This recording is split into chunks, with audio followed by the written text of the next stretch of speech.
Assalamualaikum warahmatullahi wabarakatuh. Nama aku Aida Zahwa dari kelas 10 IPS 2. Di sini aku akan mempresentasikan serangan COVID-19 terhadap perilaku sosial pelajar dan pentingnya peran orang tua untuk angkat senjata. Bukan karena agresi militer, bukan karena serangan teroris, bukan pula karena runtuhnya Sunda Empire yang berubah tatanan global, melainkan wabah virus COVID-19 yang memiliki dampak mengerikan, bukan hanya di Cina yang merupakan tempat asal virus tersebut, melainkan tak ada tempat di muka bumi ini yang tidak merasakan dampaknya tak terkecuali di Indonesia. COVID-19 menyebabkan krisis di segala aspek, baik pada aspek kesehatan, ekonomi, pendidikan, sosial, budaya, dan agama, dan aspek-aspek lainnya.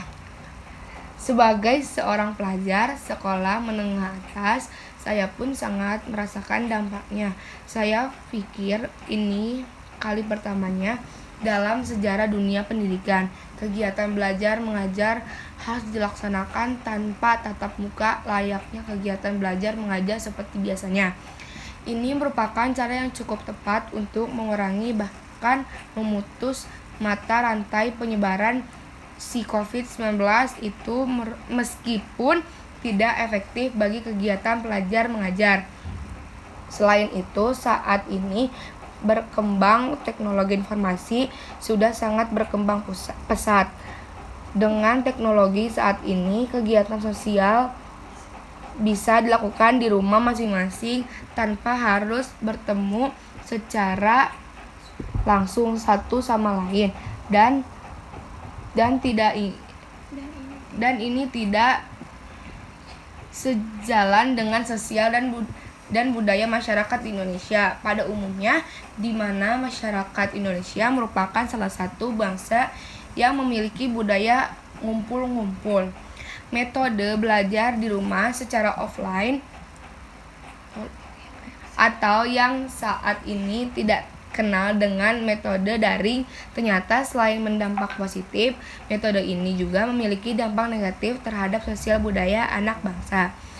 Pelajar yang terbiasa bangun pagi, mandi, sarapan, lalu berangkat sekolah, lalu bertemu teman-teman dan gurunya, jika mereka tidak perlu melakukan itu semua, mereka hanya perlu duduk di depan laptop atau gadget mereka untuk melakukan kegiatan belajar mengajar tanpa harus mempersiapkan atau melakukan persiapan seperti biasanya.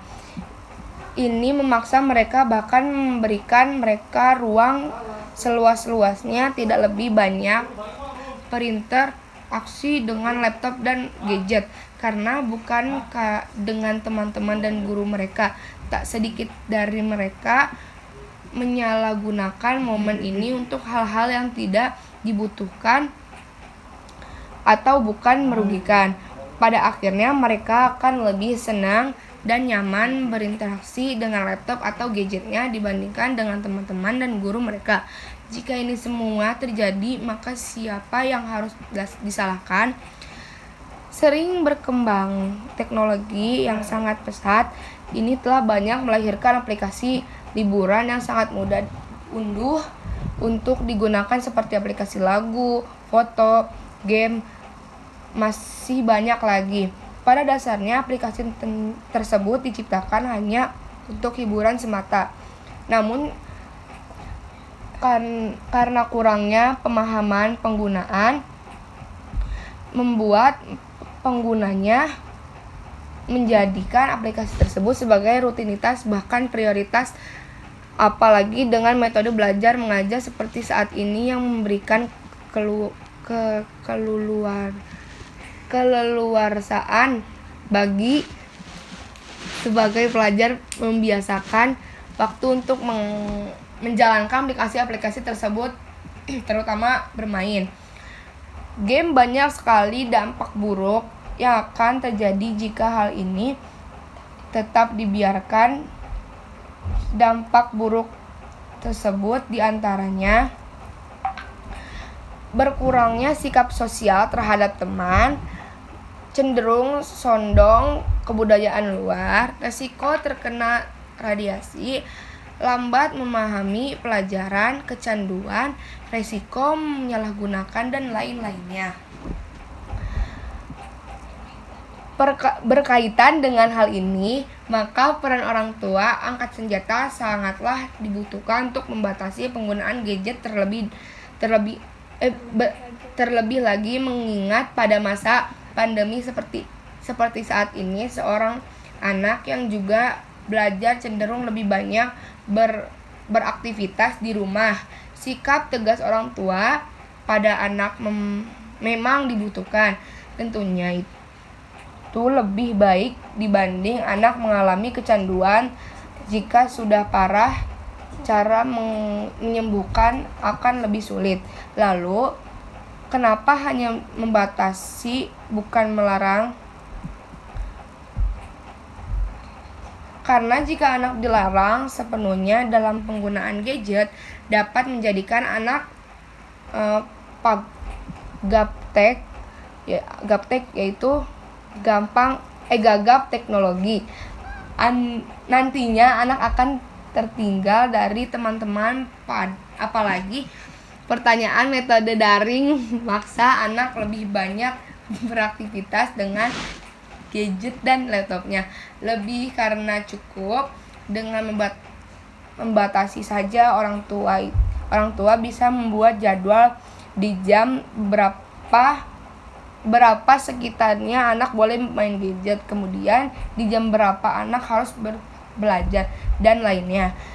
Demikian sekilas artikel yang dapat saya berikan. Pada intinya, di era new normal ini, hal yang perlu kita perhatikan bersama-sama lain kesehatan, yaitu pentingnya menjaga hubungan sosial dan budaya agar tidak rusak digunakan sosial dan budaya-budaya berat, serta pentingnya menggunakan teknologi informasi yang bijak dan sebaik-baiknya, karena jika tidak maka keburukanlah yang akan kita dapatkan. Terlebih lagi jika sedang dihadapkan dengan kenyataan berupa pandemi COVID-19 yang memaksa kita harus lebih banyak berinteraksi dengan teknologi informasi. Bagi para orang tua, diharapkan untuk sebijak mungkin dalam mengambil keputusan.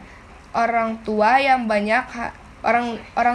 baik harus selalu memantau bagaimana anak menggunakan gadget mereka.